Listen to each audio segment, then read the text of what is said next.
What's up, everybody? It's your boy, Mr. Pooh, and we are here today continuing our playthrough of Kentucky Route Zero. This is going to be video number 4. If you're just joining in and you don't know what the heck's going on, then please check out my YouTube. That's where all the other parts are going to be at. There's a link in my page. If you can't find that, just look for Mr. Pooh, M-I-S-T-E-R-P-O-O on YouTube. And let's just get this going. I still have no idea what the heck is going on in this game, so we're gonna figure it out. All I remember is that we were in some kind of facility or something with skeleton men. Hard Times Distillery.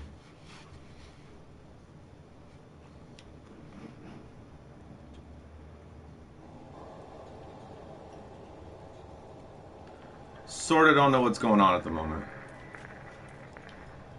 Oh, okay, I was checking out some caskets.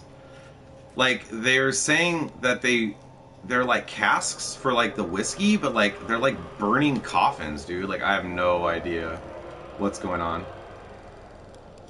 And this like car is like super hard to drive. Like, okay, can I go? Okay, I need to go this way. So maybe I just have to go reverse. I'm kind of not sure where I have to go.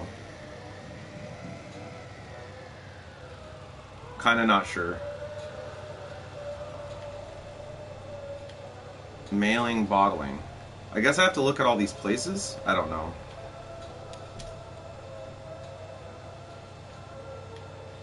What the heck was that? What did that do? Excuse me? Let's get out. Can I look around here? Let's look at this labeler. This is where most of our staff ends up. What are they doing? Checking the quality assurance. We used to bottle everything by hand, but these machines are marvelously effective. Made things a bit complicated for the workers after all. The distillery can't just fire them. How could they settle their accounts? But there's nowhere else to put them. They keep an eye on things here. Can't be paid as much just to watch, of course. Well, that's progress for you. Excuse me? So this is like a whiskey distillery?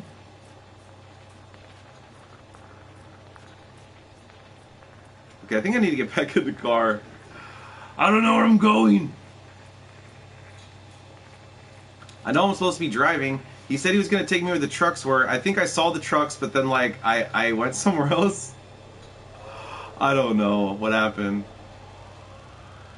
I was like, I don't need you trucks. I saw the coffins and I was like, oh snap. Yeah, this is distillation.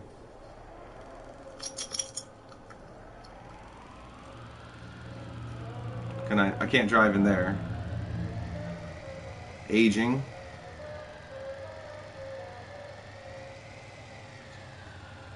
Maybe I just keep going down? That's where I just was. I don't think there's anything past this. Yeah, this is where I just was. This is the lumberyard. Okay, I've been here. I've been here. Maybe go back? I don't know.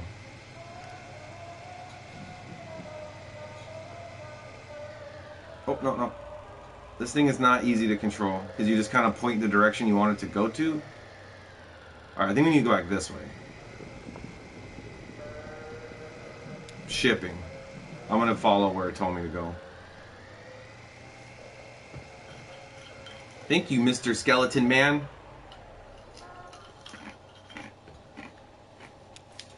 That's the truck. Here it is. Now I have to ask, as a matter of course, what kind of experience do you have driving trucks? I drove deliveries for an antique shop up until the last run. Aha, precious cargo. You'll do just fine. And you can drive safely, can't you? Haven't any doubt now. It's only after what happened with Miguel this evening. What happened with Miguel this evening? Well, the dust is still clearing, of course. Perhaps he closed his eyes for a moment or simply hit a curve too devilish. I do pity ill-faced Miguel. He was good company and slow to anger. But if we're speaking confidentially, Well, with all that lost product to be repaid, bourbon and glass dashed across the interstate, and a few casks too. We're all just thankful he had no next of kin. So let's see if we can ring up the dispatcher.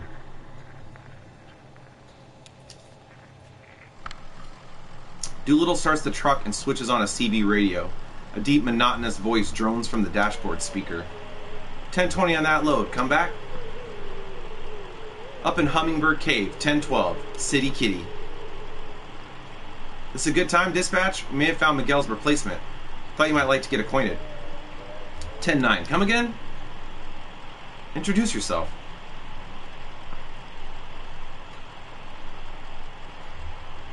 Hello? Tell dispatch something impressive about yourself. They're very well regarded here.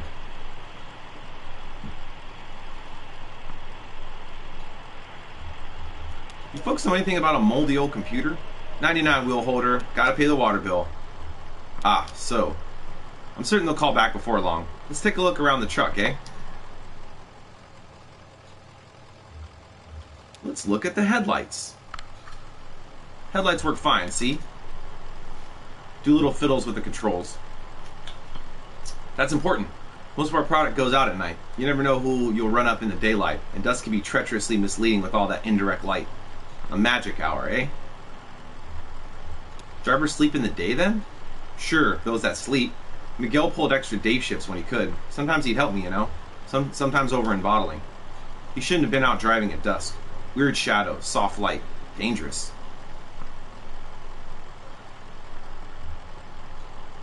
Headlights look pretty okay. That they do. Moving on. Tires. Oh sure, I know you want to look. Kick the tires, that's the thing we do, isn't it? As though our knees could exert the kind of force that these tires could see out there on the road. We're more likely to hurt ourselves. Isn't that the way, eh? Tires look fine. Oh, I'm sure. It wasn't the tires that failed our dear Miguel. We are quite sure. What kind of man was Miguel? As I always say of him, he was good company. Many of us have found ourselves in his position, arrogantly grasping at personal sovereignty when our lives become unimaginable. There's no shame in it, only condolence. Now what else can we show you? Wipers. Control the wipers with this knob here. Do little fiddles with the controls. They seem to have a decent torque to them, eh? Can't say how they'd fare in an ice storm, but we must never delay a shipment. Better to assume the risk. Always clear skies down here. So I hear. Most of our product is delivered by surface roads, which feel rain quite often, particularly in the spring months. So I hear. I'm sure the wipers are fine. Of course. What else then? Let's look in the back. Looks like it's just about ready to go out. We have some good, strong folks in shipping here, so you never need to worry about loading if you don't want to. Bit hard on the knees and back at our age, eh? Of course, you have to unload at the designation, but that's the job. And some drivers like the extra shift stacking and loading here. I shouldn't really do any lifting these days. I see. Well, surely we can spare a dolly and a carrying strap for your health and safety.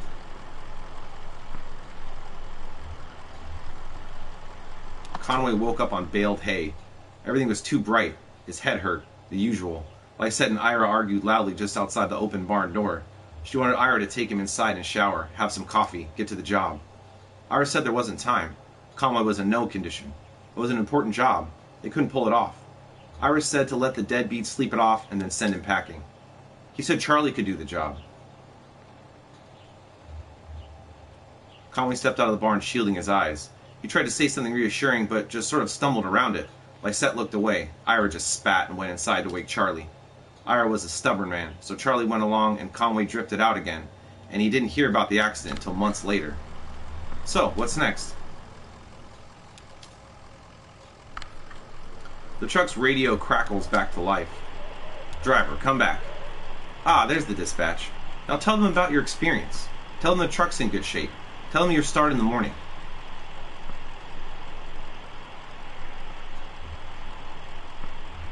I really can't.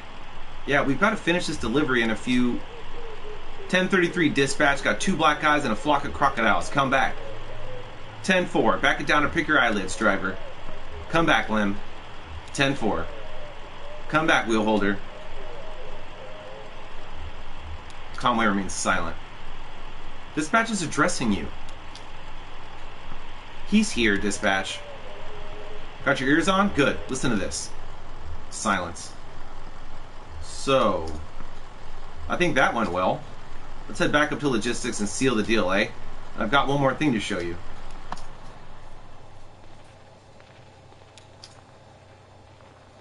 Let's go back, I guess.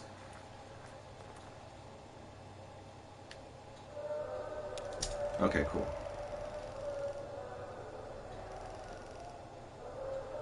I'm an excellent driver. I'm a good driver.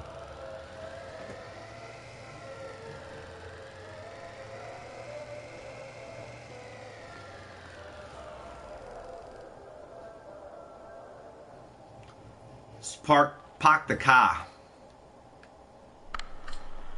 Let's head back upstairs, eh? I have one more thing to show you. Wait, we only came here looking for some answers about this stupid moldy computer.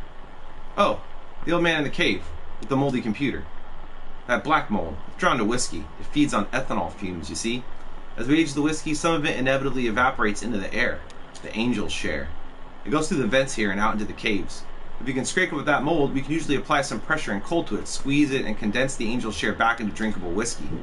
Every drop counts when you're making a living on the stuff, so we'd go down and scrape it off his equipment, just like any other place it grows. He kept sending his people here to drive us away. Paranoid. Truly paranoid. Well, now we have the formula, so we don't need to go collecting mold. Since we stopped going down there, I'm sure the mold's gotten pretty thick. Try cleaning off the timing crystal. That'll get you going. I'm sure of it. So, join me upstairs?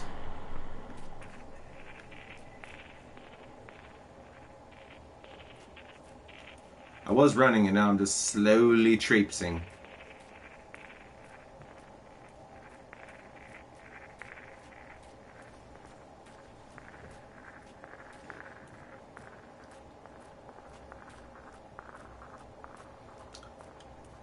If you don't mind, I guess we gotta put our helmets back. Putting back our helmets. Putting back the helmets. Cool, we did it. Now we have no helmets. Good.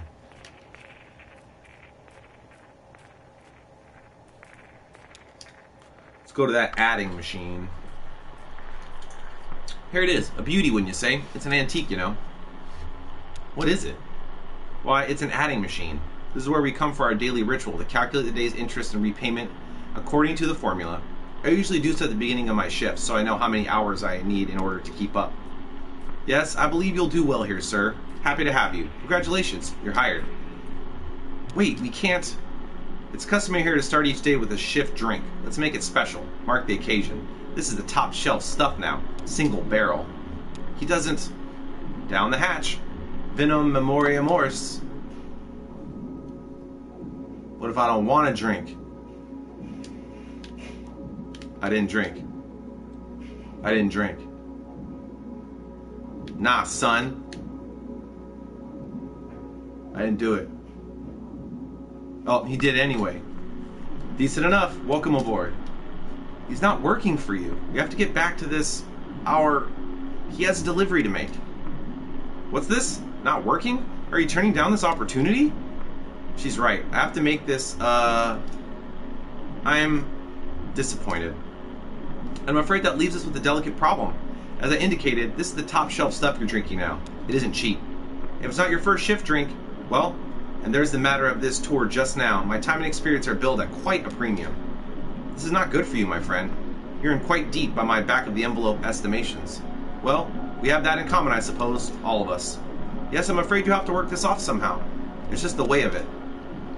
What's happening right now? You can start tomorrow. Take the time to settle your affairs, of course. The interest begins to compound immediately. And, well, we'll go over the formula when you get here. I should get back to work. See you tomorrow, then. Huh? What's going on in this game? I don't know. It's trippy. Yes. Now I'm here again. So, I guess I started the morning. I guess. I'm confused. It's just the way these things go, kid. Huh. Well, that still gives us a few hours to roam, right? Where's that ferry? I'm convinced Junebug is a robot. Because when she walks, she goes, chicka, chicka, chicka, chicka, chicka, chicka. What's happening? What are we doing? What's that car? What? Oh, I gotta get on this boat. It's boat time. Let's go, homies.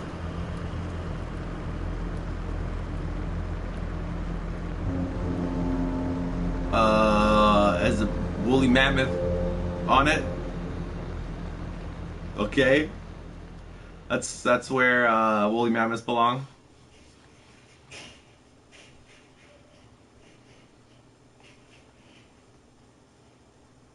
End of Act 3. That was an excellent act. Let's move it along. Now there's going to be one of those trippy... Okay, so this is going to be one of the interlude things in between where I have no idea what the heck's going on. Welcome to the stream. We're getting it. This is going to be the part that nobody's going to understand. Here and there along the echo.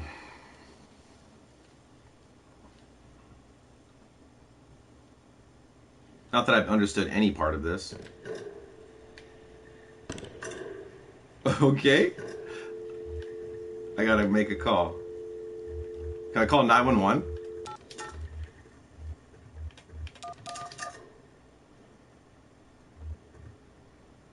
No.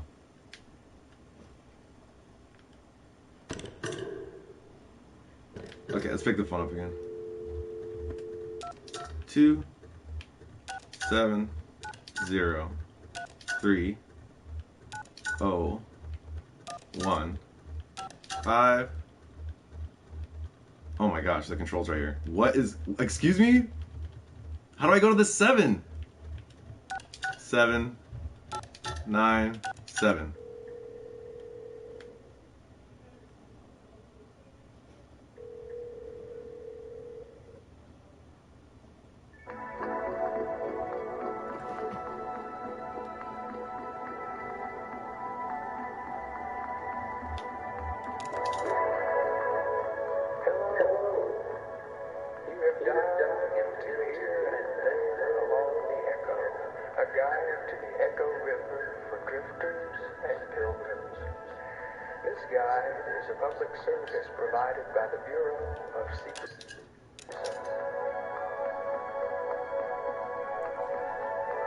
Do I just sit here? I have no idea what I'm supposed to be doing. I don't know. Hi. For many of our resources, press 1. If you have an extension to dial, press 9. For more information about our organization, press 3. If you don't remember dialing this number at all, press 5. To hear these options again, press 0. 5. No, you don't remember dialing this number. You just sort of woke up with the phone pressed to your ear, ringing on the other end. Or maybe you thought you dialed a different number, but your digits betrayed you. Or there's a faulty connection somewhere out there in that spiderweb lattice of phone cords that covers all of creation. It must be kind of a nice feeling, really. It's like you and I just bumped into each other in the street or a little cafe. Say, next time you meet a stranger, call us back at extension 7864 and hand them the phone. We'd love to get to know them. 7864. Welcome home. For historical sites along the Echo River, press 1. For a guide to the river's flora and fauna, press 2. For help identifying an unfamiliar sound, press 3. If you're holding a snake right now, press 4. To hear the these options again. I'm holding a snake right now. So, you're probably not in any danger, but why are you holding that snake? No idea. If you're involved in an exchange of some kind, press 1. If holding the snake is part of your spiritual practice, press 2. I'll take that. If you don't remember why you're holding the snake, press 3. To return to the main menu... I don't remember why I'm holding the snake. Okay. What's the last thing you remember? Please Tacos. describe your memory in as much detail as you are able, paying particular attention to any smells and sounds you may recall. Were you breathing through your mouth or your nose? What did the air taste like? Like tacos. And so on. Grandma was there. Feel free to call again with I had puppies on my feet. 1618 and tell us the whole story. One sec. I'm not going to remember all these extensions. Let's roll up our sleeves and get to work on this here snake situation. What you're going for is a kind of gestural conversation. Don't worry. I'll lead you two through it. Give that snake a name and look her right in the eyes and say her name. I'm going to go with Delia for the purpose of demonstration, but... I like Lulabelle, but okay. ...suitable name. Try to follow along with me here to the best of your ability. Delia, take it easy. Professor now. Tiddlywinks is my snake's name. All of this is just a reflection of a reflection. Now hold the silence while she processes that metaphysical curve. I guess it's my metaphorical snake. Okay, what's Delia up to now? If she's Professor staring Tiddlywinks. right back at you, press 1. If she's wriggling around, press 2. And if she's just kind of limp, press 3. I think she's limp. Well, your snake may be asleep. It happens. You've got to Or wake dead. her up gently now. Whisper her something pleasant. Tell her why she wants to wake up. I mean, really convince her. I'll wait. All right, where are we at? If the snake is breathing heavily, press 1. If she's curled around your forearm, press 2. If her tongue is extended, press 3. I will say her tongue is extended. Just point your tongue right back at her. If hers moves left, yours moves right, and so on. Maintain eye contact Like this? so she knows you're not making Like this? fun of her.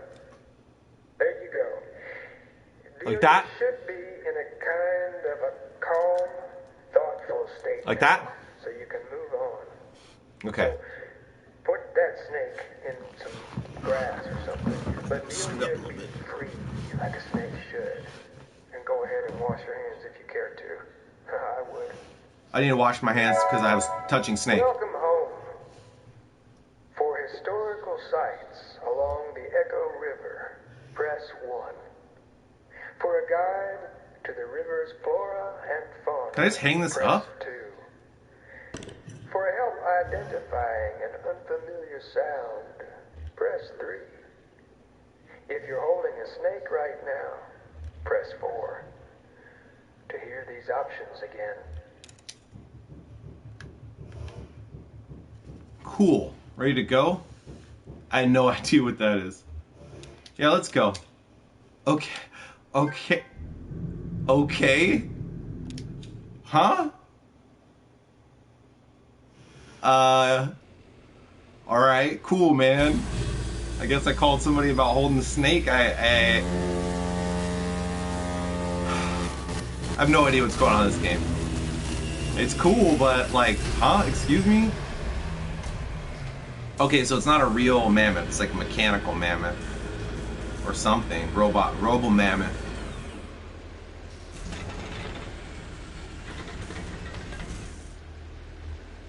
.4 Context Backlash.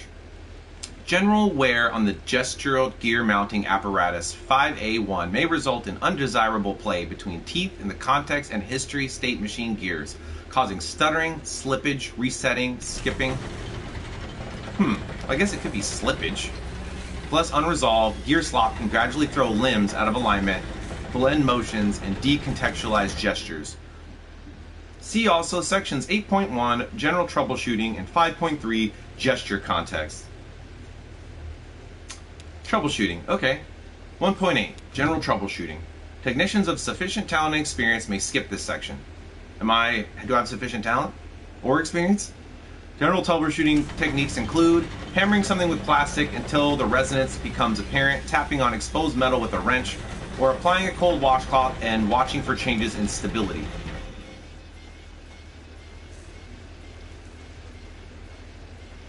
See, she makes robot sounds when she walks.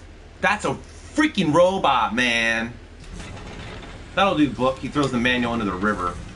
My savior. Our friend here is in a bad way. Any insight? I try to steer clear of high voltage these days. I don't all blame you, especially down here. On the water, I mean. Sure, it's dangerous, but this is where she lives. And what brings you down to the Echo tonight? I always end up here eventually. The river is like that. It always has been. We picked you up at the Bureau tonight. Never seen you that far upriver before. I hope that doesn't mean you've been traveling on the Zero. Yeah, have you been there? The Zero? Oh no, not me. This old river cat steers clear to weird highways. I've been traveling this river for more than half of my life, more or less alone. I think I've seen it change quite a bit in all those years, but I can't say for sure. The water has a peculiar way of making a person forgetful. Some nights I remember a place, but it's full of strange new people. And sometimes I meet an old friend on an unfamiliar shore. I wonder which kind of night this is.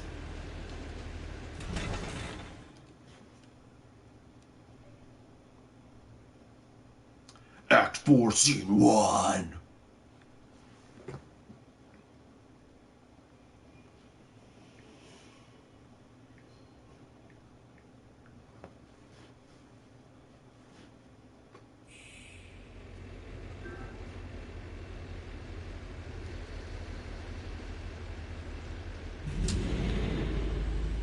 Okay, I guess I gotta talk to people.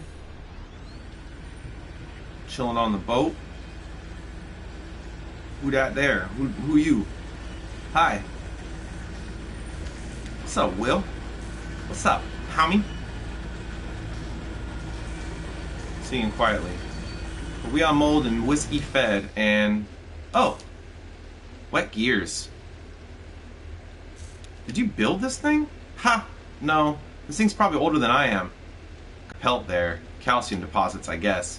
To be honest with you, I'm not really qualified for this work. Kate's a friend. You know how it is, don't you? What's your story, Will? A story? Well, I like to listen to them. I like to tell them, but I don't have any of my own. I also don't have a permanent address or a pickup truck or any change of clothes. I wash my laundry in the river, and in that moment I'm truly free. I don't even have any shoes. Hey, I should tell you where I left my shoes. Did you know I'm a classically trained organist? It's true. Look at these long fingers and pedal-gripping toes. It doesn't matter. A minor in French literature earned me a position teaching at Troud to Zola at the university. Well, some shitty governor cut state funding for our department, and I was demoted to mopping floors, running wire through walls, or in dangerous places. I even operated the soundboard at a student theater. I left my shoes there, at the university. It was a protest. Walk without shoes for something important or tragic. I ended up by the shore, and as soon as I was drifting along the Echo, it ran for a while above ground then. It doesn't anymore, but I prefer subterranean waters anyway. Kate brings me along, and I record what I see and hear. I try to help with maintenance. I drop off mail and pick up the trash. On occasion, I take the helm. Anyway, that's all I try to remember anymore. I listen to the river stories, and my own stories get fainter and fainter. Oh, and if you talk to Kate, could you ask her when she stops for gas? Could you pick me up a scratch ticket? Thanks. Let's go talk to Kate.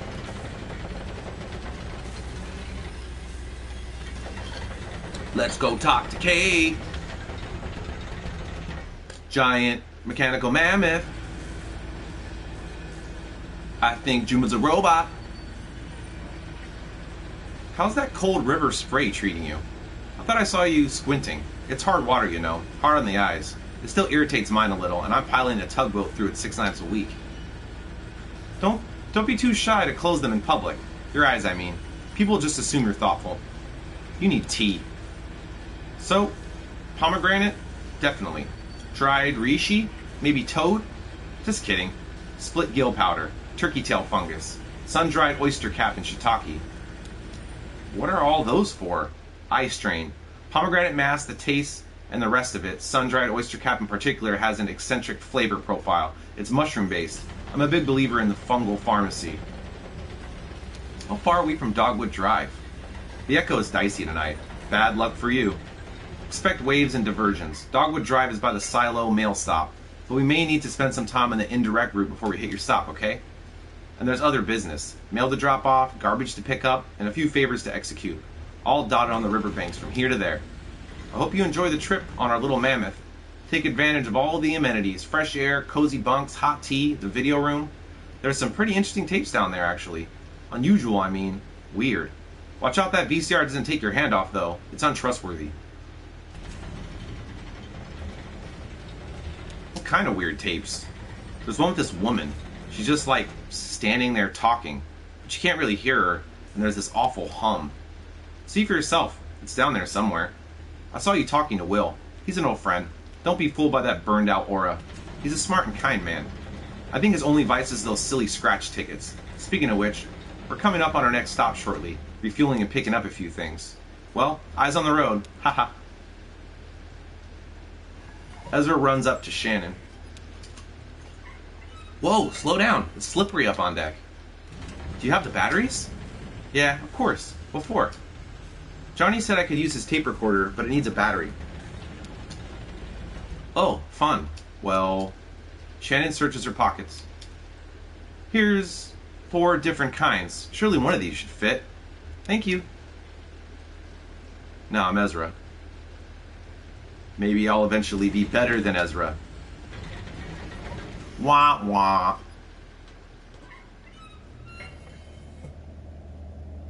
Going in the thing. Let's go, Ezra. Let's talk to the musicians. See? She's got like a gray face. Really? You were entranced. You don't remember this? It's okay. We've all seen a lot of concerts. Cyrano opened, his tape machine was broken or something. It got really cosmic. Right, at the flower shop. I remember that show. Sorry, Clara. Well, you have a second chance to hear it tonight. That was fast. Got the batteries? Let's see. Perfect. This one will do. So you hit this button here to record. Hold it right here so you don't cover the microphone with your hand. I bet you'll find a lot of good sounds around the tugboat. There's plenty of tapes in there, so don't be stingy with it. Just record anything that catches your ear. It really changes the way you listen. For the better, I mean.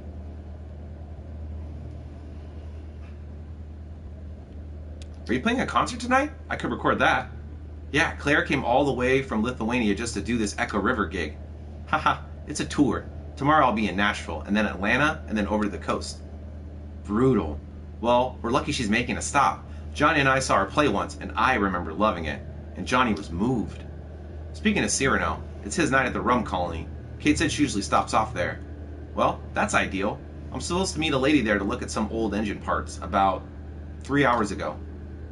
3 hours goes fast at the Rum Colony, ma'am, and I bet she's still there. Hope we don't stop there too long. My concert is soon. I don't want to keep them waiting. Nah, it's river time. Nobody expects you to be punctual. Hey, why don't you give that tape recorder a try? See if that cat over there has anything he wants to say.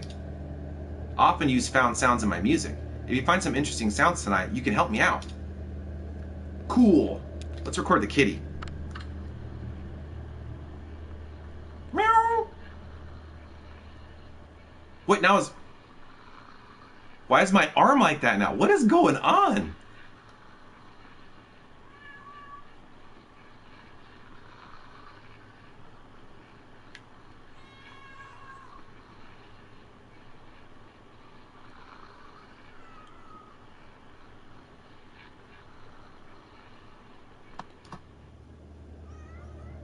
Okay, I recorded him meowing.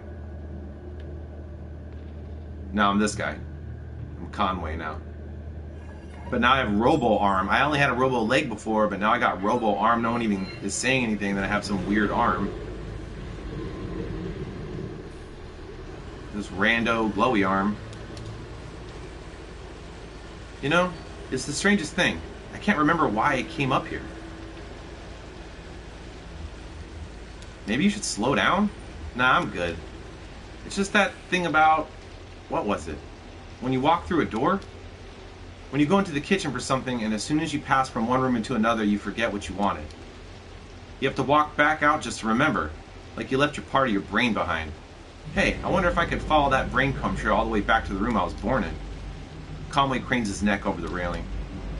Looks cold down there, and dark. You weren't in the cabin long. Get any sleep? I had a weird dream. Yeah, that's when you get the strangest dreams, when you nod off, right? Just kind of dip your toes into sleep, some weird image floats by and takes a nibble. Shannon leans over the railing and looks at the river below.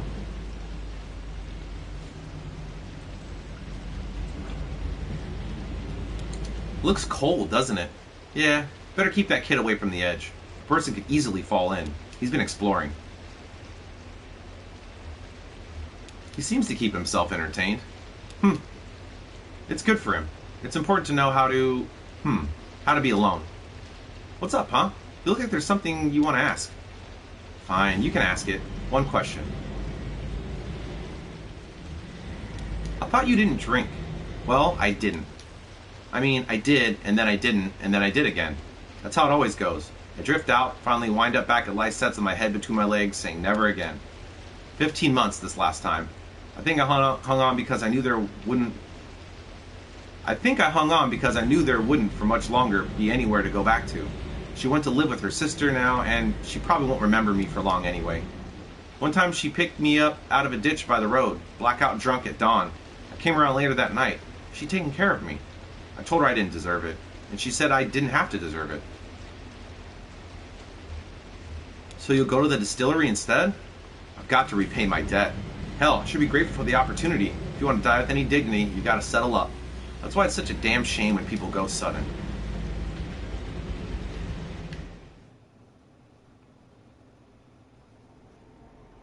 Oh, now we're... Okay, so we're still on the Zero, but we're in a boat? But I don't know. They called it the Echo, so it's like a trippy thing. I don't know. I'm sure I talk too much. Everyone on this river does. The problem is that we listen twice as much as that. We're only telling you half of the stories we hear.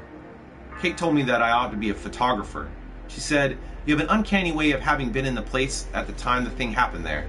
And that's the hardest part of taking a photograph anyway. Nice of her to say, but it isn't true. Though I know just about every story on this river, most of them I picked up second, third, or fourth hand, and so on. Listening, see? Now I know what you're going to ask, so I'm going to answer it. Yes, I'm sure they're all true. I personally believe a story gets more true as it's tossed around from brain to brain and the whole community brings their insight to bear on the brittle facts of experience. There are a few Echo River stories I witnessed directly. I saw that big owl migration pass through. You might have heard about that. I was there when that old train station flooded. I saw the ghost of Stephen Bishop brew up a batch of white lightning on a raft. Or anyway, I talked to a few sailors who'd recently crossed paths with him and I suspect sampled his wares. One night when I was working on the Mucky Mammoth, we picked up a gaggle of passengers headed down to a mail drop by the silo of Lake Reflections. I knew a couple of them in passing, a pair of traveling musicians who I often encountered on the river. The others were strangers to me at the time, a young woman, a small boy, and an old man whose name I didn't catch. Oh, and a smelly old dog.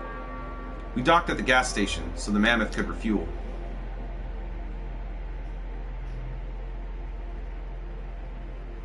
The gas station's like floating. Let's go to the gas station. Ezra followed Junebug and Johnny into the gas station. Act 4, Scene 2.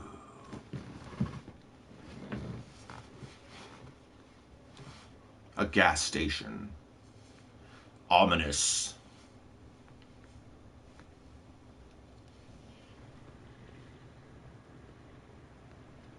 We cut it close. I usually find this place upriver. Everybody's on the lake tonight. The gas station moves around? Sure, it's not anchored or anything. Could be anywhere up and down the Echo. You just kind of run into it when you need it, or hopefully a little before you need it. I usually stop here once a night. Though, to be honest, I'm not sure it's even the same one. It doesn't have a name or anything, and I never really paid attention who's behind the counter. Anyway, it's nice to see you two. Most of my regular passengers must have gotten held up elsewhere on their journey tonight. Just that storm, I think. Watching Ezra sprint past. Look at him go. The kid has a lot of energy. It's got to be past his bedtime or something, right?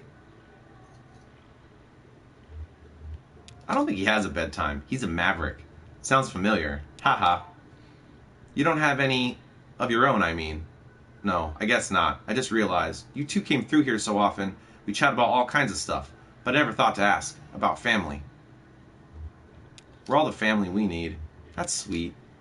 So, how about the storm upstairs? Did you two get caught in it? I heard it kind of roamed around uncertain. I'm sure we'll hear about it tomorrow. Flooding, property damage. Probably killed a few tomatoes. It's got the river churning and everyone headed to the lake here, where the water's calmer.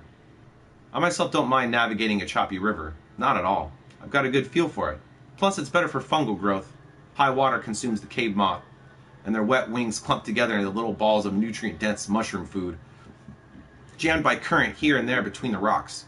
You've never seen a mushroom grow like on a soggy cave moth carcass. Amazing. If I could get a day off, Val and I would be out there all day tomorrow to harvest. I mean it. They'd be ready by tomorrow. A mushroom will grow just as fast as you can pump water into it. Hey, are you two headed out this way tomorrow? Maybe I could send Val ashore with you for a few hours. She's got a remarkable nose for mushrooms. You wouldn't even need to know what to look for. Put a bag around her neck and she'll just bring them back to you. Yeah. No room on the bike for a dog, Cricket. She could curl up on the sidecar. I'll sit on my legs. Silence. So, I should get back aboard. No rush. I just want to brew some tea before we get underway. Headed into the station?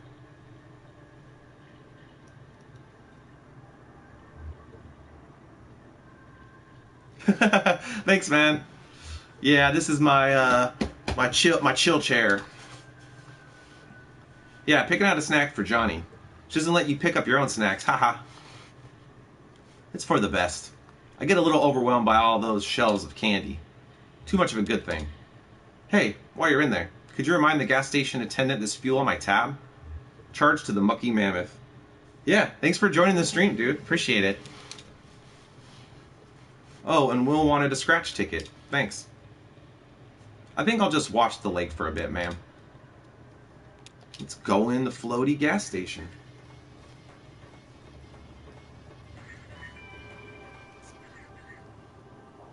Alright, who to talk to? Let's talk to the attendant. See, she makes robot sounds when she wants. Looking for crystals? Why do you assume I'm looking for crystals? You've got them on sale. All kinds of folks come here looking for crystals. There's a few over there with milky white shocks through the middle, like you caught a piece of a cloud. People seem to like those a lot. Yep. Popular crystals. You work on the Mammoth? I can add it to your tab.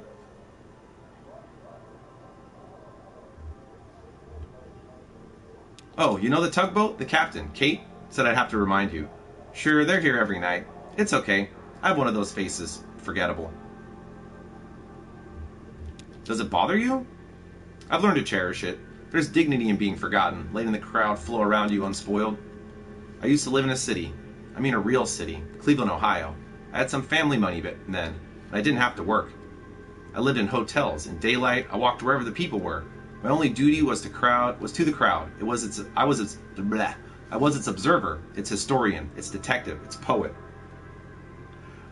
I don't know. Okay, so I'm in like the fourth act of this game, and it's like super trippy. Like you're this dude making a delivery, and you can't find where you need to go, and they tell you that there's like this like secret kind of paranormal road called the Zero. It's a highway, and like we went on it. And, like, it's hecka weird. Like, there's, like, these weird glowy skeleton people that were, like, making whiskey. I don't know. This game is so freaking weird. It's cool, but it's very weird. Well, the money ran out, and I dispersed with the rest of them. I took my duties with me here, to Lake Leith and the Echo River. I live behind this counter, anonymous, invisible. But I live with dignity. And yourself? And then I picked up all these people on the way. I was just the driver guy, Conway, and then I met this girl, Shannon, and then I met these musicians, Junebug and Johnny, and this kid named Ezra, and they all kind of just started following me, and I think the goal is I'm trying to find where I have to deliver this stuff, but I can't find it. And then all this weird stuff happened, like in the middle of the acts. Like I was just like on the phone, and it was like asking me if I'm holding a snake. Like a lot of this doesn't make sense to me yet.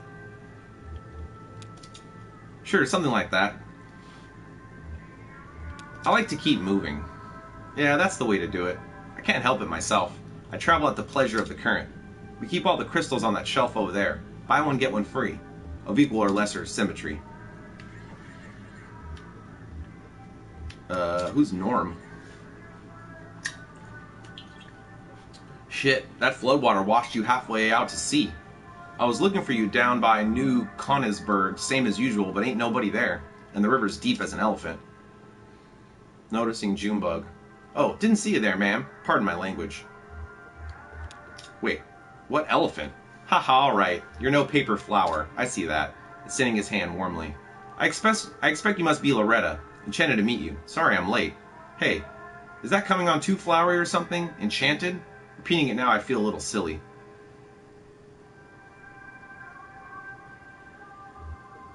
I'm not Loretta, but I think you'll do fine with Enchanted. Well, thanks for saying so. But now I'm double embarrassed. Or I guess we spoke through the computer and agreed to meet? I don't know the terminology. I haven't dated in quite a while. Back then when I met Greta, that's my wife. Excuse me, my ex. Or maybe I am her ex? I don't know how to say it. Anyway, back there wasn't even such a thing as computers at all. I mean, I guess there probably was, but I never heard of one. I worked in textiles. So, here I am.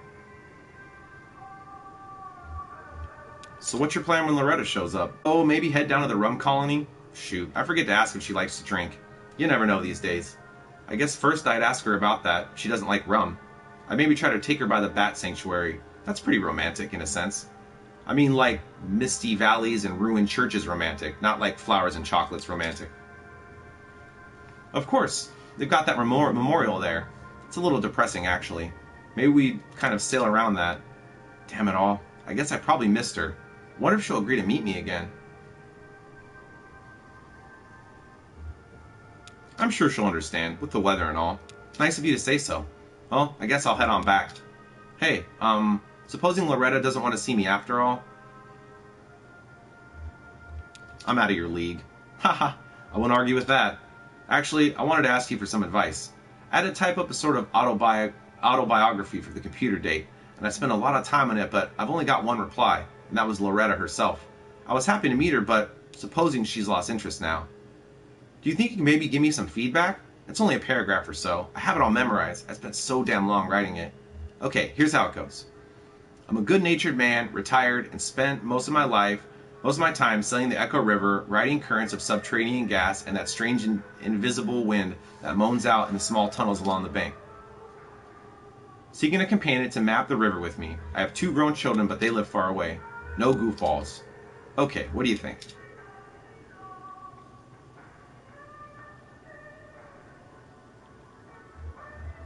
What was that about goofballs? I mean like serious inquiries only. You might miss out on some really great goofballs. Haha, you may be right about that. The thing about the wind is a little much. Yeah, you're probably right. I wanted to show my poetic side. I'll save that for the date. Why mention your children? Oh, I figured it'll come up somehow. I don't know how people feel about dating with kids. Like I said, it's been a while. Are you proud? Yeah, sure I am. My son is a school teacher, my daughter owns a printing press. Good people. Yeah, maybe I just mentioned it there, hoping I'd get asked to brag a little. Haha. Alright, thanks for your help, ma'am. You've given me a lot to think about. I'm ready to get back on that computer. You have a good night now. What's left of it, anyway.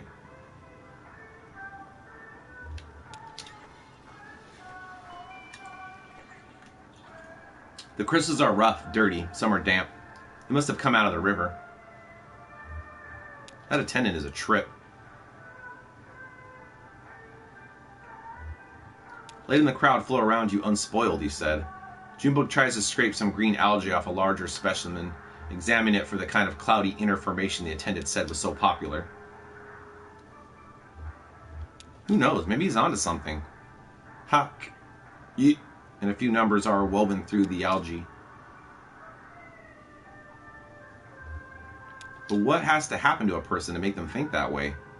This isn't algae at all. It's a decayed plastic bag caught on the rock.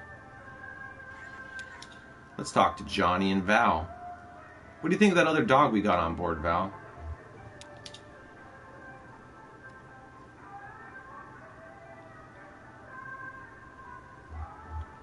Homer came along with that old man drinking up all your beer.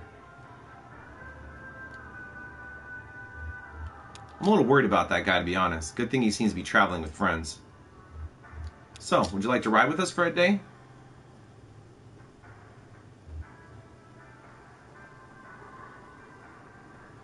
I think, so, this came out on PC like a long time ago. I want to say like a year, because they did like episodes, and then I had heard about, I'm really into indie games, and I like story-based games, and kind of like this surrealistic stuff is cool.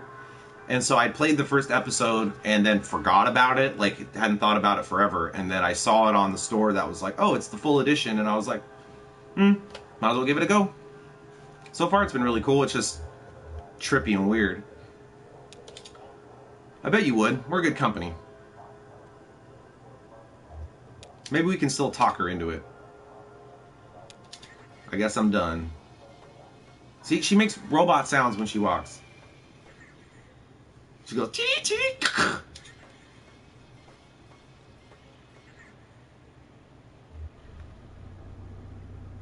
What's that? It's a crystal. I bought it for you. Wow. Thank you, ma'am. Hey, could you hold on to it for a minute? I'm gonna look around inside. Wish me luck. Good luck. Oh, now I'm Johnny. He makes robot sounds too. Who dat? Who's this guy? Hey. Hi. Let's go in here. I don't know who that guy is, but he rolled up in a boat. Let's talk to the attendant. Where did those crystals come from? There used to be a young man who came by here and traded them for gas. He's a driver. I guess he's a diver. I guess he found them diving. Haven't seen in a while, though. That right there could be the last of them. To be honest, our whole inventory is pretty low right now. There's a delivery boat that usually swings by earlier in the night, but I guess something came up. Where are you headed?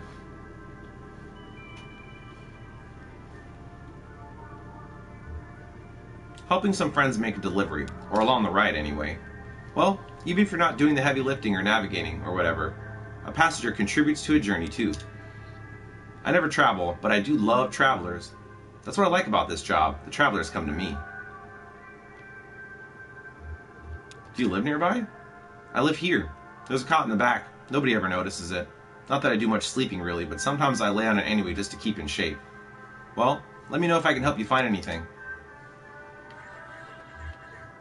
Let's talk to Al. Glory, it's good to be among friends. Suit yourself. What are you so excited about? I can't help it. Every time I step onto that boat alone, I think this could be the very last time. And then every time I come ashore back among people, I think, Glory, it's good to be among friends. Helps to keep things in perspective, I guess. It's a ritual of remembrance for me. Tonight, particularly so. It's my birthday. I am 5 years old. Do you know why I say that? Well, I'm gonna tell you. 5 years and some days ago, I set on the Echo River alone, or so I thought at the time. I was looking for an ice floe. They're occasionally rumored to travel our humble artery on their way from who knows where to who knows where. Who knows why? It's a mystery. An hour into the journey, my lantern gave out. Now I always carry 3 or 4 spares. You'll never catch me in the dark again. Lesson learned, buddy. But that night when the lantern went out, I was stuck in the dark.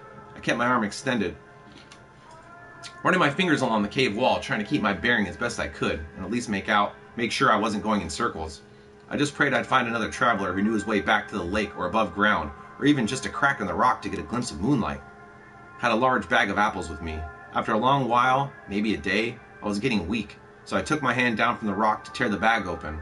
Well, when I reached back out, I couldn't find the cave wall anymore, or any other. I was totally unmoored, buddy, totally adrift, and it was so dark. I started counting time in apples eaten. I drifted in despair for 4 apples. Then I schemed and planned and dreamed for 2 apples. Finally, I came to accept my fate, lost at sea. In this phase, I think I would have continued indefinitely had I not come down to that very last damn apple. Picture me, feeling around an empty bag, certain that somehow there was another one of those fist-sized chunks of life-giving fruit, already softened by time and probably an unappetizing brown. Nope, that was it. Just as I was about to bite into my last meal, I felt a tickle on my upper lip. It hatched right then. Could have been a moment later or I would have eaten it. My last apple was infested by a damn fruit fly maggot. Well, that should have been the end of it. I should have eaten that apple, and then that fly while I was at it, and put an end to our little food chain suicide pact. But I waited, out of mercy. After all, this fly was basically a newborn child, right? A gross insect child, but still a child, right? Born into darkness and famine, hungry and alone. I mean, can you imagine that? No other flies out there on the boat, and never would be. No other flies to welcome into the world. I mean, no fly culture, no fly society, no fly history. A true orphan. I started to get depressed just thinking about it. Worked out a thick tear.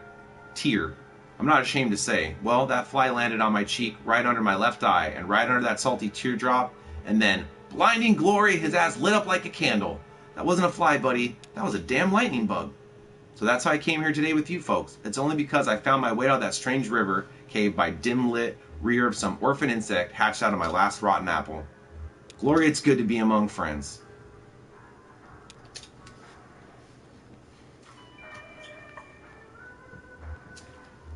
Big plans for the night? Us?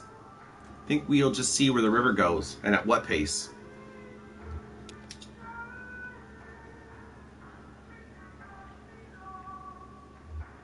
You look like you got that figured out already, Val.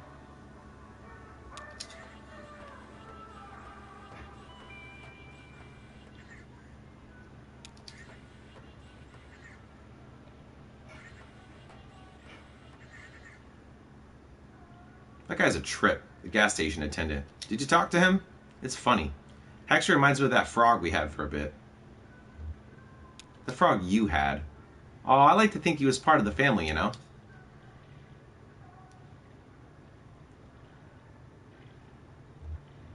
Okay, so how does that gas station attendant remind you of a frog? Oh, I don't know. Because he liked to talk, I guess? Maybe we should pick up another one. A frog or a cat or an iguana or something.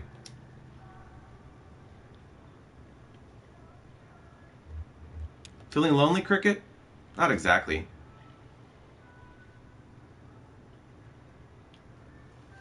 Saved by Butt Light. Heck yeah, dude.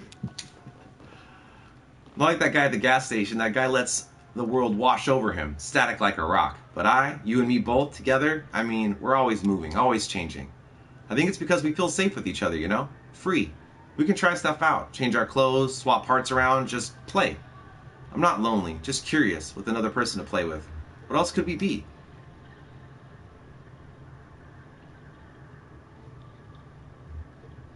You may be right, Cricket. You really think so? Wow. I thought I'd have to wear you down a little, like I did with the gerbils. Oh, that's Kate. Time to hit the road. River, I mean. Back on a boat.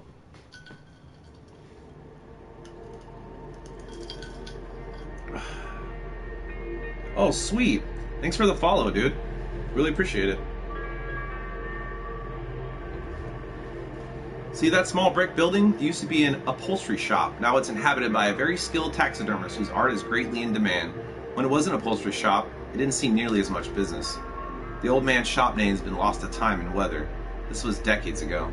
The only trace of it now is grayed frame of an old sign behind the new lettering, which now reads Trapper, Stalker, and Sportsman.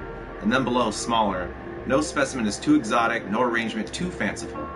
Some of the upholstery equipment is still there too, and still sees active use.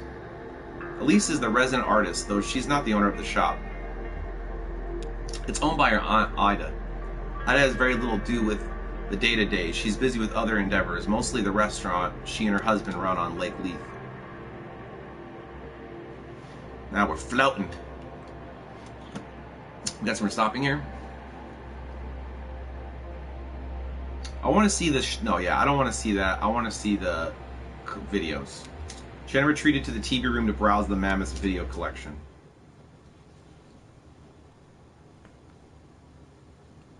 Act 4, Scene 3! She said there was crazy videos. I want to see that. The Mucky Mammoth.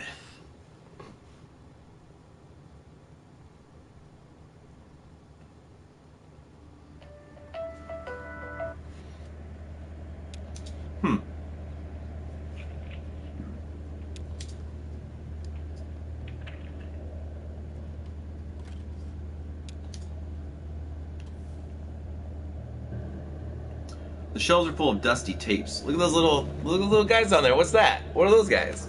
Little hermit crabs or something? Some have relabeled several times. The stickers pulling up thick on their spines. Funeral thing.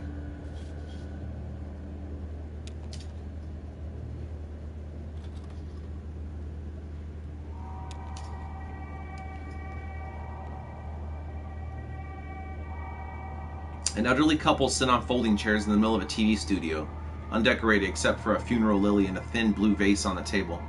The lights are a bit too dim to make out their features. She reads from a newspaper with unhurried efficiency. Gloria B. of Munfordville passed away on Monday at her residence. Survivors include her children, Dakota, Montana, Minnesota, and Bobby, all of Munfordville. A memorial service will be held at 7 p.m. Thursday at the Hatton Huffman Funeral Home in Munfordville, with cremation to follow. She never knew Gloria. He thinks he may have heard the name, wondering aloud if she ever worked at a cafe down there in Munfordville. The woman who ran the place was once called Gloria, or maybe still is. They take a call. Someone who knew Gloria B., if not very well. The caller once installed a satellite dish at Gloria's house, a 900-square-foot ranch-style home on 2 acres at a dead end, backed by weeds and pine. When the caller mounted the ladder up to Gloria's roof, she slid open her window and tugged urgently at his pant leg. He followed her gaze behind the house to 2 wild turkeys picking through the weeds. Gloria and the caller watched, silent and still, as the huge birds foraged obliviously into the trees. Then he installed the satellite dish. Okay. Eject that thing, dude.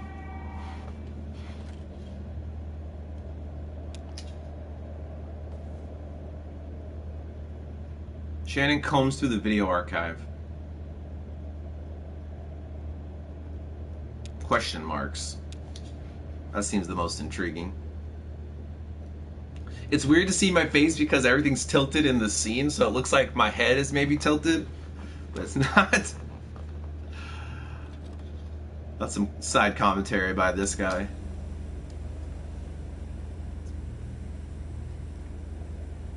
That awful hum. It seems to start before Shannon even hits play. Then there's the familiar room.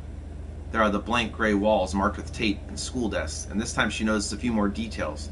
The murky carpet like standing water, some video equipment stashed in the corner, a row of lockers.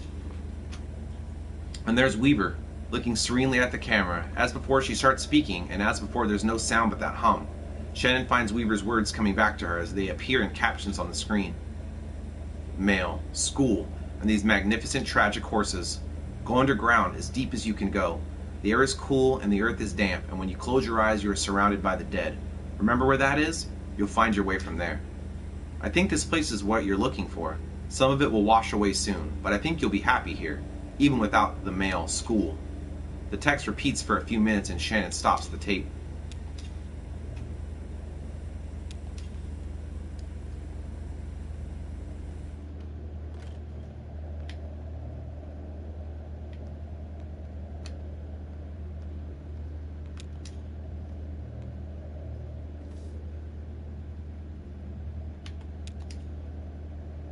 Birds, art thing, weather. Let's look at art thing.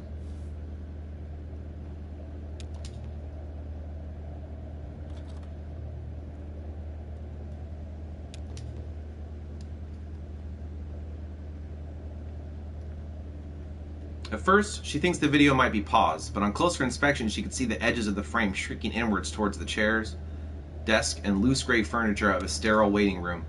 She watches for a while. She's not sure for how long. Several minutes. The zoom tightens, so gradually she sometimes forgets it's happening at all, and finally rests on an oscillating desk fan.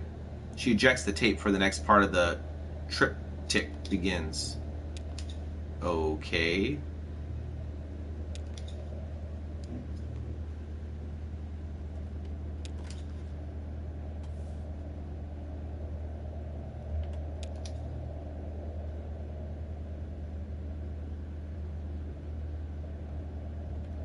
trivia thing.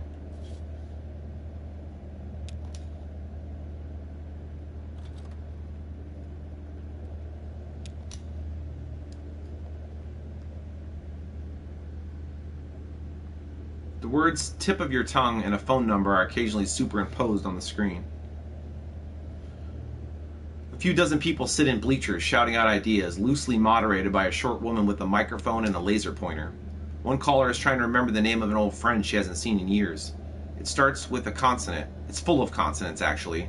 There are maybe one or two vowels. It sounds long, but she doesn't remember having any trouble spelling it at any point. The friend had brown hair? That's probably not helpful. Another caller is trying to remember a verb that means to make oneself vulnerable. Something like to expose oneself, but not quite that. To become emotionally, spiritually vulnerable, like with a lover or a poem. The third caller just knows there was something he was supposed to do tonight. He offers some biographical background and narrative of his day. He's unemployed, has no real hobbies, and has already eaten. Few ideas from the bleachers. Lordy. These don't seem to be telling me anything important.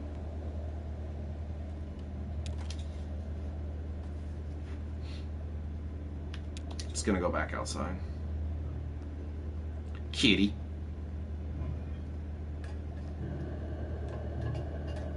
I like how the stuff like goes in and disappears. Upstairs? Let's go talk to that lady over there.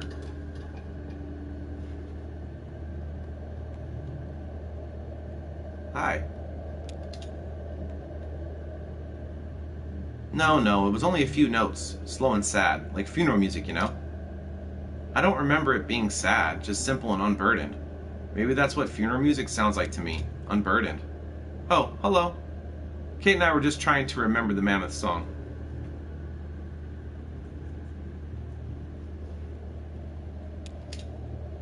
But neither of us have heard it for years.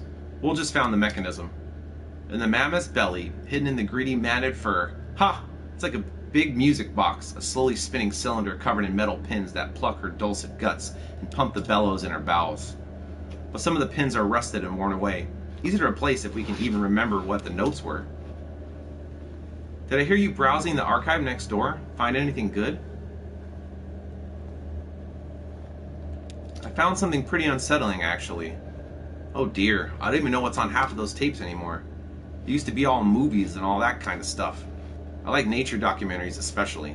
Some people left home movies of little art videos they'd made, but that damn VCR devours anything you leave in it. It just switches into record mode at random, I think, and picks up whatever's coming over the antenna. Of course, the only station we get down here is that WEVP, community television, you know? They got that show with the gentleman playing banjo in his birthday suit. I'm sure you've seen it. Oh yes. And if there's no tape in the machine when it tries to start recording, it makes this awful sound, like putting a squeaky toy in a food processor. I can hear it above deck. Awful. That's why I put the sign up. Please do not rewind after watching. At least that way nothing gets taped over anymore. I'm sure I can fix it. My hero. We were talking earlier. She has an intuition for these things. I just like to take things apart. You should meet Danishell. He did a lot of volunteer work for WEVP in the early days, wiring up antennas and relays, stuff like that. I think you two would have a lot to talk about. He works at the telephone exchange. No, I'm afraid he's been let go. Oh yeah? That's odd. He still takes the ferry to work every day. I'm sure he's at the telephone exchange right now, in fact. I dropped him there a few hours ago. We're stopping at the telephone exchange again shortly to deliver their mail and pick up their trash. You should go ashore when we do. Ask for Danishell.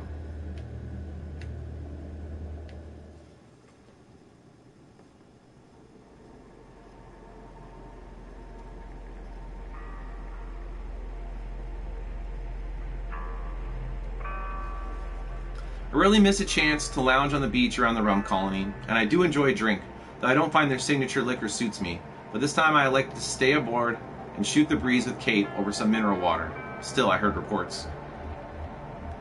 I heard the old man went a little deeper in his cups.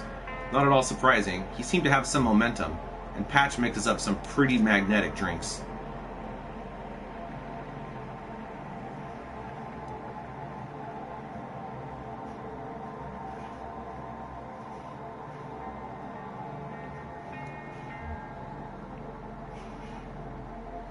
Oh, if we're talking about the rum colony, I should tell you about Patch.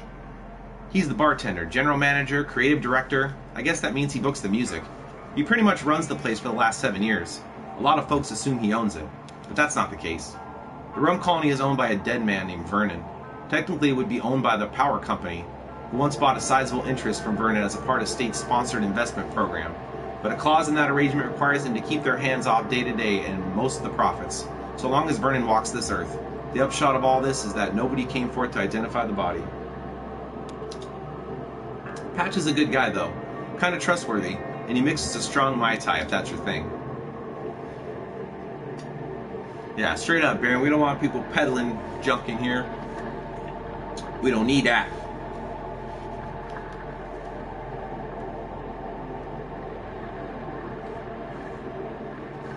Welcome to the stream, guys.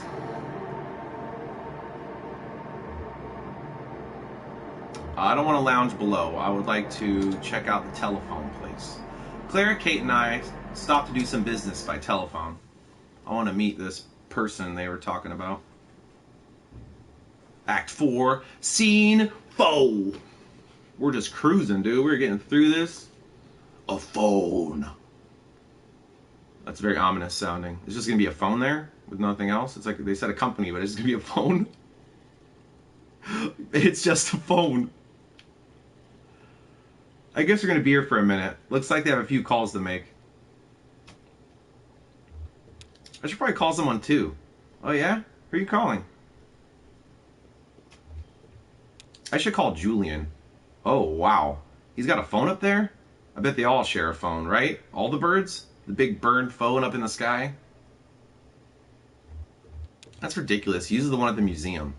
Makes sense. How could a giant bird use a phone? Well, I guess I'll head back aboard. Might see if they can find any good stuff stashed in the... maybe the spice cabinet? Maybe in the medicine cabinet? Haha, that's where it belongs.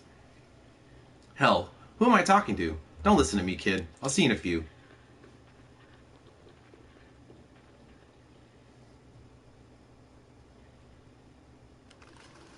He just jumped in the water? What is he doing?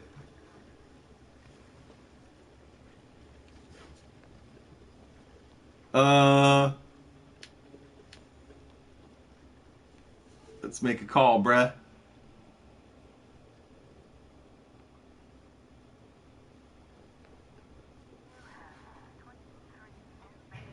You have 23 new messages.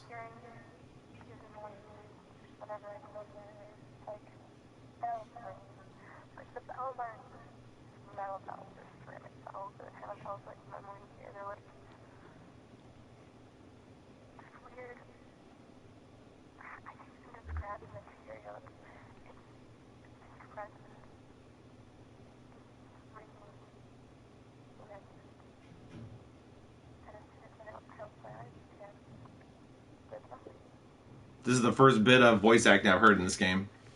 I remember driving across an old dirt road. What are these messages? My birthday is just a party McDonald's for life. I got a toy that I didn't like, and I broke it. None of this makes any sense. Just clicking.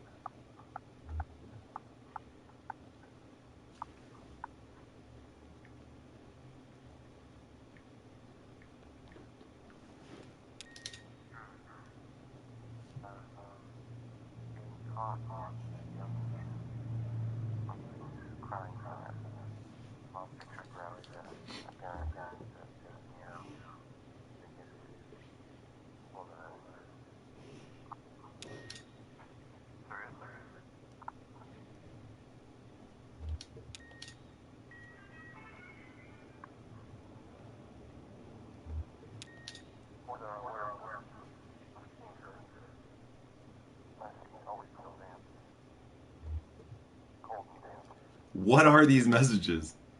Well, I was hoping that you'd be able to tell me why I can't sleep. It seems like it's been a long time.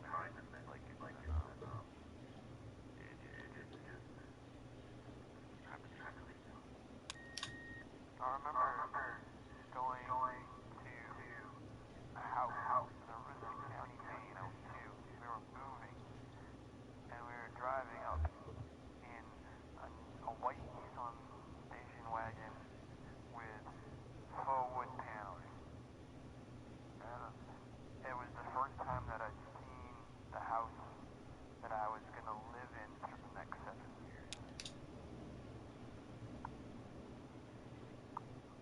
I'm just hanging up the phone. What's the point of that?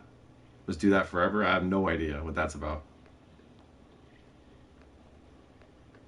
So then you go diving in too. It's actually really cold and kind of dangerous. Did he say where he was going? He went to get some medicine. Oh, maybe his leg's still bothering him, or an early hangover. I'll have to tell him I have some more painkillers in the truck. So, any important messages?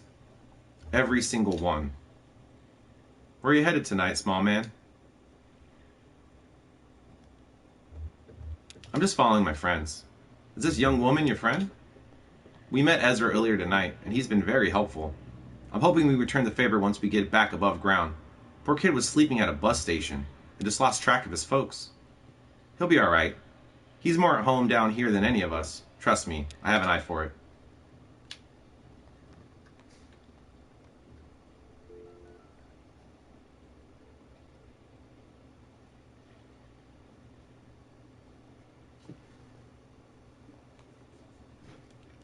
Kate, thanks for calling. I hope I didn't wake you up? No, I can't really get comfortable enough to sleep anymore, except in the car. Oh, not driving, in the passenger seat, reclined. Eric drove me around the reservoir this afternoon, and I got an hour or two in. I couldn't get settled in bed, so I was just watching TV, some cooking show about high-concept junk food, and everyone from my high school chemistry class was there, making cupcakes out of old bicycle parts. I think I might have dozed off a bit, actually. Honestly, this baby can come out whenever he wants. I'm completely over it. Don't rush it, just try to get some rest. That's what Eric says, haha. I guess it'll happen when it happens. I mean, obviously it. The phone line makes a horrible sound. Whoa, God, the phones down here are such a mess. Hey, Kate, I really appreciate you checking in. I have your pager number, and so does Eric, just in case I'm too, distracted or whatever. I'll let you go. I should try to eat something.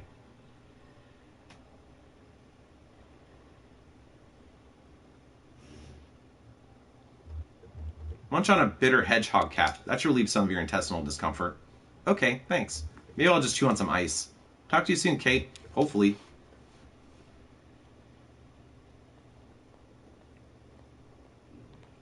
Thanks. Just checking on a client. Did I mention I'm a birth doula?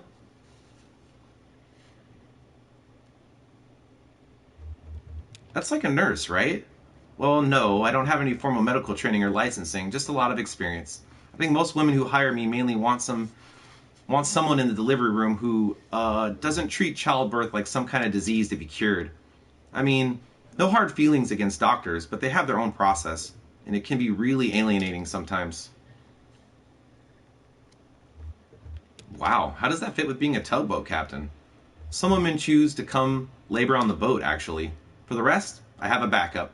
Just in case I can't get back to dry land in time, I've been lucky and only had to lean on her a handful of times out of several hundred births. You'd never believe how many people are just born, all the time. Your friend went back abroad? Aboard? His leg is bothering him. Yeah, I thought he seemed a little pained, especially when he moved. Nobody notes the fact that he has a weird, electric, skeleton leg. Just don't mind my skeleton leg.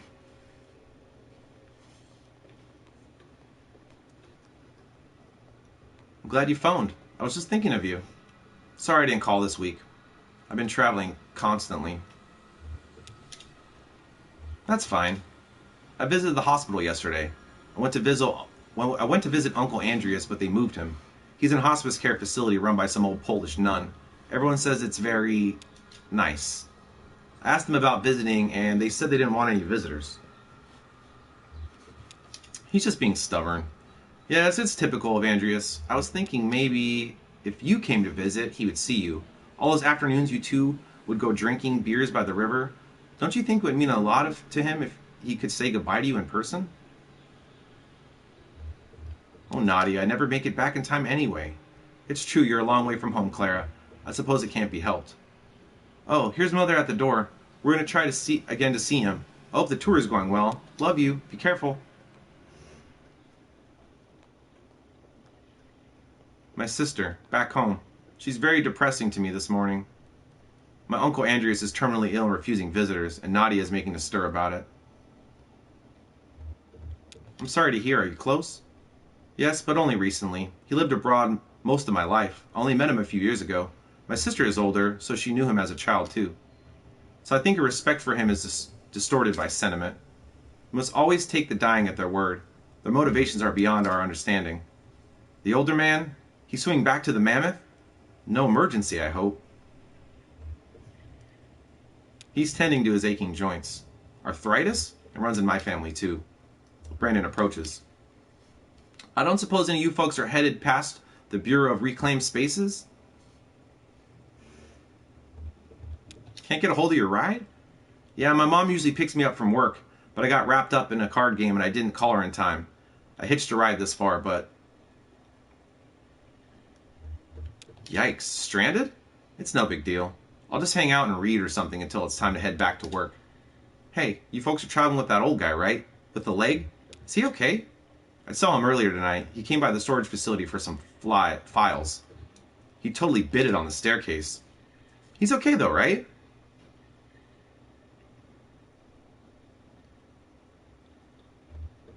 Sure, he's just been drinking a bit. You know how it is. Yeah, you'd have to be to dive into the echo like that. Haha. Well, have a good night. Or morning, almost.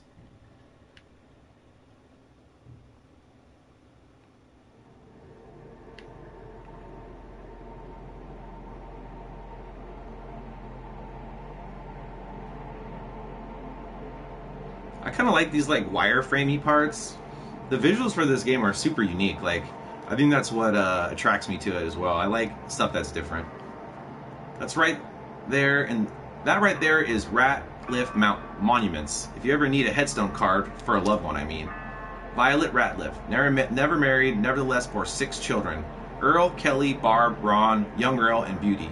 And for each birth, she locked the doors of Ratliff Monuments for only one day, even with young Earl when she was in labor for 36 hours. Well, that's what folks said, and I met her, and I believe them. She had the unyielding disposition of a cliffside. None of Violet's children had any desire to go into monument making. Beauty thought it was all a bit ghoulish. There's some truth to that. Very little demand for monuments to the living, after all. The run of the shop fell at last to young Earl, and the only Ratliff still at home when his mother finally passed at 82. And who then had the honor of engraving her headstone? He's done well for the most part. The shop was damaged in a flood several years ago. The showcase, a mock cemetery out front, was mostly washed away. Stone monuments bobbing violently in the first torrents of the flood eventually sank and spread across the channel bottom downriver in an elongated graveyard for no human loss, visited by eyeless fish and adorned with indifferent wreaths of algae. If a few stray stones ended up at the bottom of Lake Leith, too, we'll never know. Young Earl is the last of his short line, professionally, and there's nobody around qualified to carve his monument, so he's already claimed one of those at the bottom of the river for himself.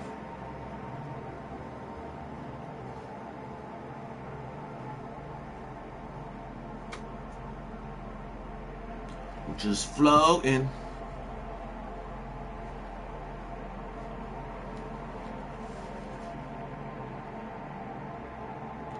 What's that? Who that?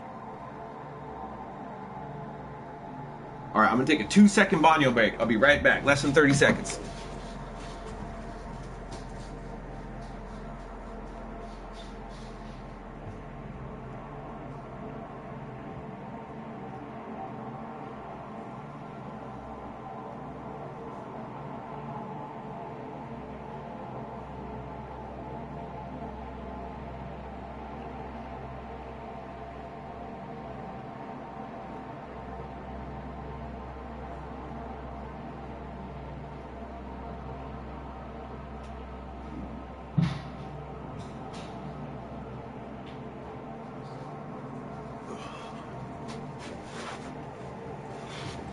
Alright, we back. I don't know where to go. Where should I go? Shannon, as the old man and I stopped at the Radvansky Center to make some quick cash. That's what we're gonna do. I think I need my camera a little bit. Scooch it over. Act 4, Scene 5. And I think I went too much that way. What am I doing? What are we doing? The Radvansky Center.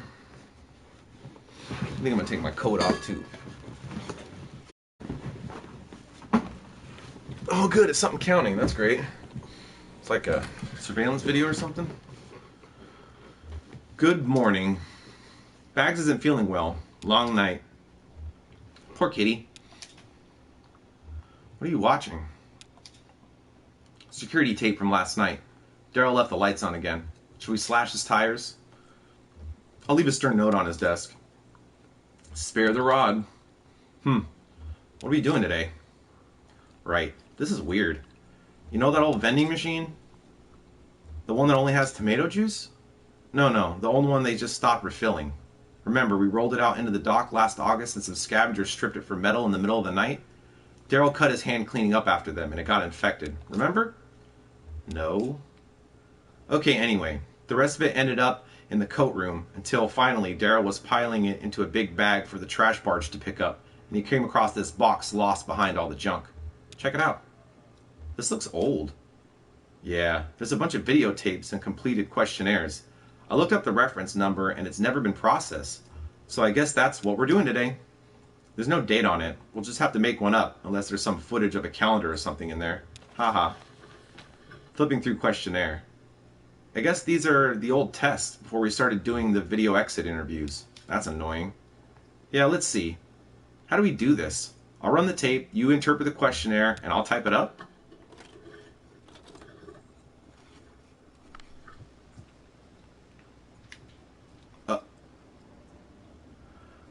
I have no idea what's going on in this game. Because now I'm Shannon again? Wow, I haven't seen that poster in a while. I think that was mine from college. Yeah, definitely. Oh, right. Daryl swapped it out. Daryl swapped it out in the redesign. Now it's... What's there now? Yeah, it's that weird... I can't picture it. I mean, I can picture the wall, and there's definitely something hung up there. That's gonna bug me. Want me to go look? It's just down the hall. Haha. No, it's okay. Let's look at the books. The modernist bookshelf with the fancy vintage turntable. So ostentatious. So Daryl. What? That was my bookshelf. Oh no. Haha. But you, like, grew out of it or something, right? And ended up in the lab somehow. I keep my books in a pile now. It's easy to find what I'm looking for. Never, what shelf is that book on? Only, well, it's somewhere in the pile. Pragmatic. Sit in the chair.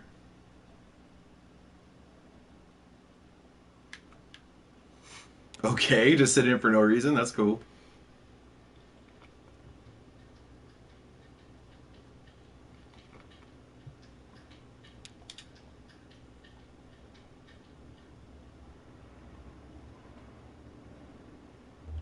Let's write something.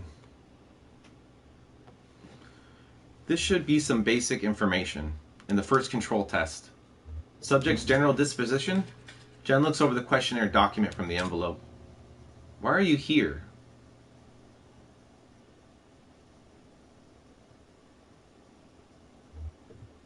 The other passengers said we can make some quick cash taking these tests. Pragmatic. Demographic category? What's the first thing you remember? I remember a bird cage. Mid-20s. Do you think we should use the old categories or the new categories? Oh, right. Will the computer even still take the old ones? They're still in the menu. Okay, in that case, put it in precarious. Sure. Oh, I forgot. Name? It says Marquez on file. Whoa, Marquez? Are you sure? That's what it says. Do you know her? That can't be. No, that's not her. Did she come alone or with the group? I don't know. There's an extended monitoring tape here, too. We could check on the dock when she showed up.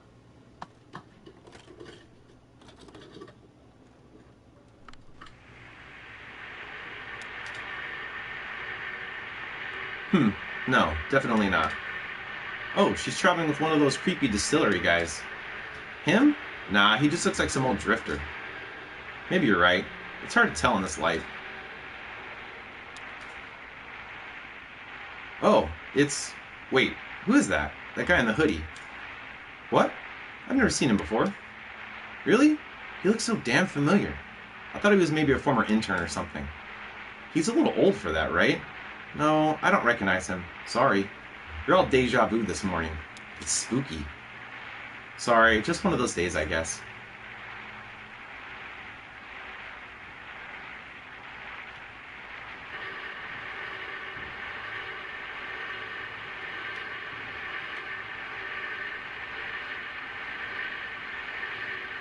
Ha, I guess the old man is on dinghy guard duty.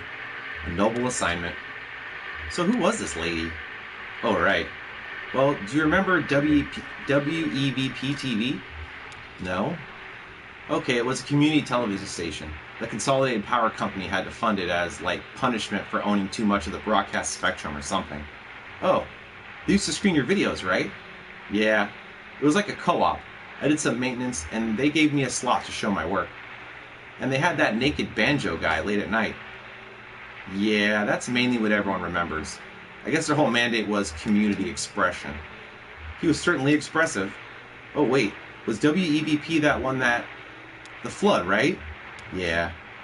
Damn. So Shannon Marquez, did she have a naked banjo show too? What? No. Let me guess. Which of the following sentences best describes you? I am haunted, unable to forget. She had an exercise show?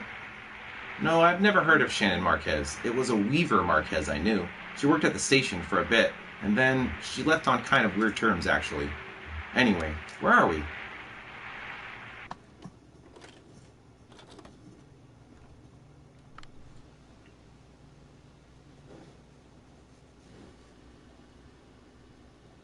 Okay, how do we rank her from the control test? Without turning around to look, please describe the following objects. Bookshelf.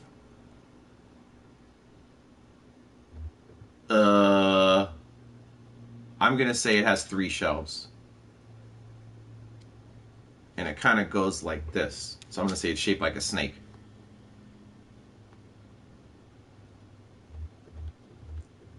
It reminds me of a department store. Poster. I remember circles. I remember it was scientific. I don't remember what was depicted in the poster. It just looked like lines and stuff.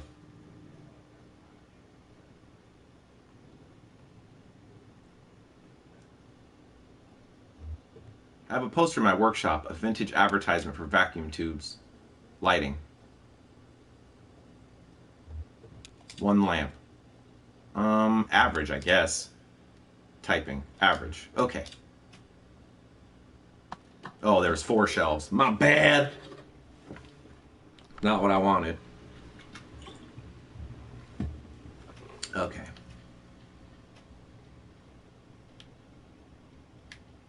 Am I supposed to sit down there? I have no idea what I'm doing. Okay, I think I was supposed to sit there. Is there any pie left in the break room? Daryl finished it off before he went home last night. Daryl is on thin ice. You're declaring enemies left and right. What? Who else? That other Marquez woman, Weaver. Didn't you... Maybe I misunderstood. I thought I detected some, animosity.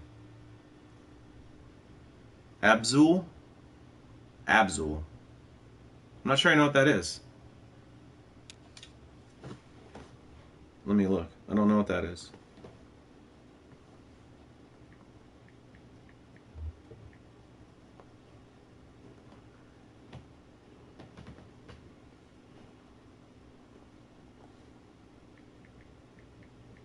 Oh, yeah. No, I have that. I totally have that. I own that. Yeah, I beat that. That's where you're, like, swimming around in the water, right? Oh, no, nothing like that. She wasn't the kind of person you could like or dislike, really. She was just there, and all you could do was accept her, like magnetism or gravity. Please describe from memory the following objects. Seating in the room behind you. Strangely comfortable. Predictably austere.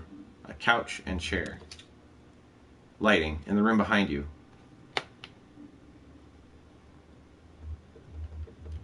Delicate. Air quality in the last room which you fell asleep.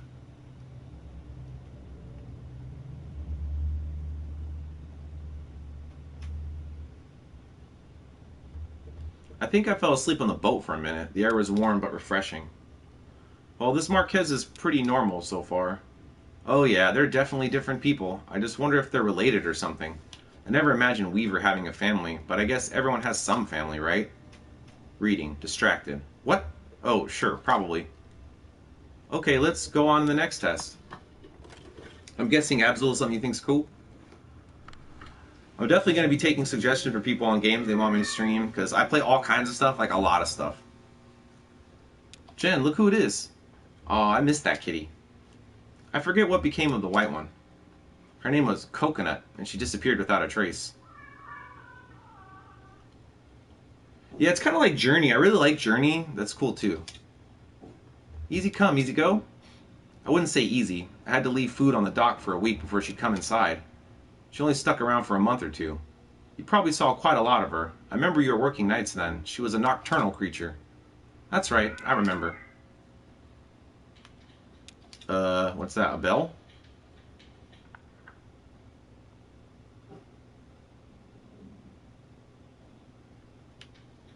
I picked it up?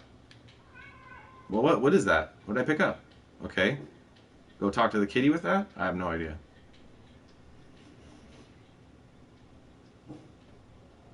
Hi.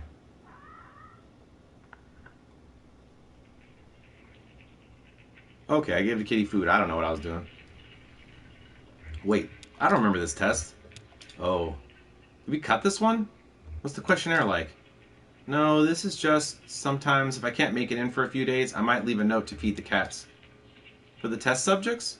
Wow. How do you know they'll do it? I write it on, university letterhead.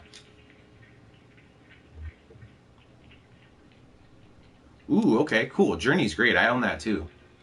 The multiplayer for that's very interesting, where people will just randomly wander into your game. It's pretty cool, and you can't really communicate with them. Like, you just can do little blips.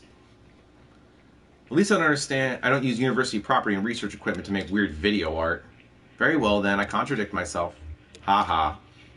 I wonder which is the nobler transgression. I'll settle that question. It's nobler to feed the kitties. Okay, here's another extended monitoring tape from the waiting room.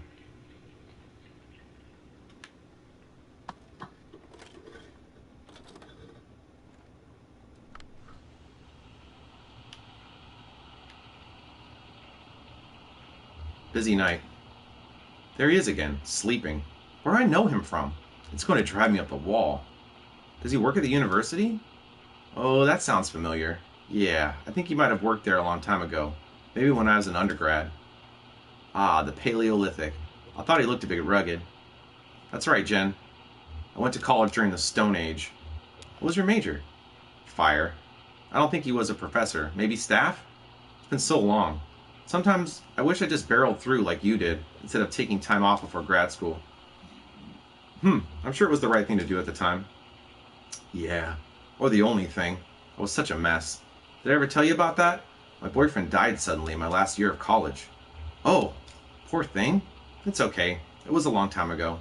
But yeah, it really shook me up back then. He was studying astronomy. We were both really into experimental music. We took a few art classes together. That's so sad. How did... Sorry, never mind. No, it's okay. That's the thing, actually. I mean, that's what shook me up about it. It was just this random accident that never should have happened, and so sudden you could never have seen it coming. He was back home, visiting his parents, and he fell off a roof. Yeah, thanks for joining, man. Appreciate it. Damn, I know what you mean. You can't predict that kind of, what do you call it, freak accident kind of thing. My psychiatrist says that's why I'm such a pessimist. Well, I think you're remarkably upbeat, all things considered. I mean, you know, that thing with your boyfriend and the roof, but also what happened to the TV station. Acts of God. You think? No, I mean, that's what you call it. That's what you say when it's nobody's fault.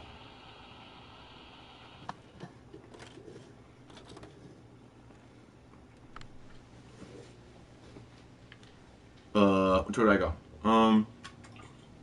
Let's go right.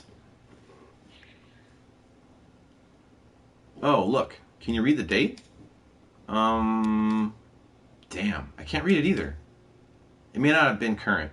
I remember for a while we had a calendar up that was like years behind. I think Daryl liked the picture? What was it? Best friends. Every month there was a different pair of animals that were friends.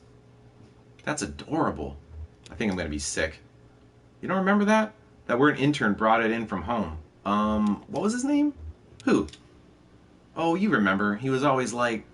I mean, we would make fun of him for... Damn, he's almost completely gone from my brain. So many interns coming and going then. I guess I didn't even bother remembering their names. I wonder who was working back when this was recorded. Is there a tape of the monitoring room? Yeah, here it is. Oh, before we check that out, did she flip the calendar forward or backward? Forward. Oh, weird. They usually flip it backward. Not sure what that means. Kitty. Oh, and there's the kid.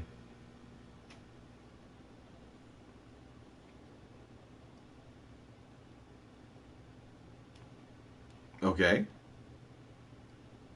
I like how the kitty's like, dee dee dee dee dee. There she goes. Wait, do you think... Did she follow them out?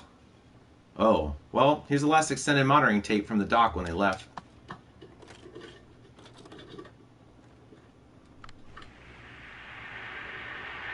Everybody's skeletons now. See, told you he was one of those distillery guys. I guess you were right. The other guys came to pick him up for work, maybe? I don't like how they all hang out together. It's creepy. We hang out together and work together. Yeah, but it's not...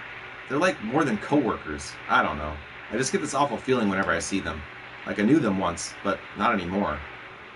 Like when they make up a dead person to look like an old photograph of themselves. Sort of familiar, sort of strange. Yeah, exactly. There ought to be a word for that. And they just disappeared randomly. Bye, kitty. They look like nice enough people. I'm sure she's very happy with them. Yeah. So, this has been a bit of a memory trip for you, huh? I bet you didn't expect these old tapes to stir up so much. How does it feel for these people to come up again? Weaver Marquez and Wise and Will. I mean, what was your boyfriend's name? The one who died in college. Charlie. Yeah, it's kind of a bittersweet experience, actually. Like looking at photographs of people who died or moved away. People that are gone. Gone, but not forgotten. No, not forgotten. You're right.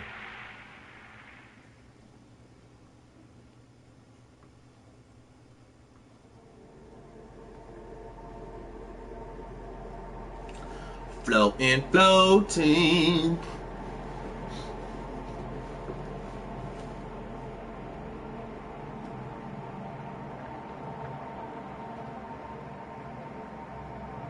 Look at those easels and tables on the beach over there. They call it an open-air gallery, or probably something more upscale like al fresco gallery. They say it's popular design in foreign cities like Paris and New York. That may be true. The appeal is clear enough, I guess. Anyone can wander in and out. There aren't any walls or doors. There's no roof either. Just kind of a thin cloth membrane, not quite a sheet or a tarp, but more like a drape of rolled out spiderweb, looking like it might end up bunch up or dissolve if it ever got rained on. No concern down here for rain. Everyone thinks they're inside, just because they can't see the sky. But it's a microclimate down here, and it surely does rain. Right now they're exhibiting some intimate photographs of small town life. The pictures all sort of run together. After looking at them all in a row, it's hard to come away with any specific memories of people or faces. You just get a kind of fuzzy afterimage, the warm residue of a community, no individual meaningful except as a bit of contrast or shading. Reviews have been good. It's a popular show, probably because of its relevance. The town depicted in these photos were recently flattened to make way for a big museum project.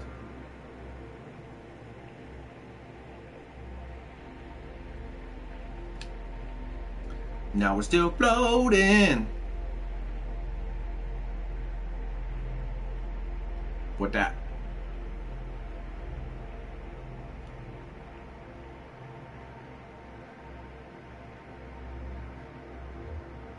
Ezra helped Kate forage for mushrooms.